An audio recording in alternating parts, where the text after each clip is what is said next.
In today's video, I will be showing you how to delete the thumbnail cache in Windows 10. So basically Windows does keep copies of your video, picture and document thumbnails so they can actually be displayed quickly when needed.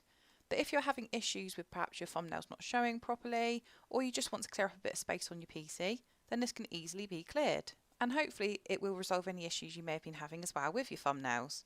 So to do this, all you need to do is go down to the bottom left hand corner of your screen and type in disk, then open up disk cleanup. You now need to select the drive, so select the C drive here and press OK. And you now need to scroll down, and where it says thumbnails, you just need to click in the box so that it has a tick. As you can see, I've actually deselected everything else, so it's just going to clear the thumbnail cache.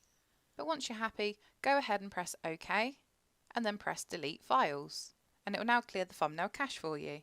But that's it for this video. I hope this tutorial did help you. If it did, hit that like button below and subscribe for more computer sluggish tutorials.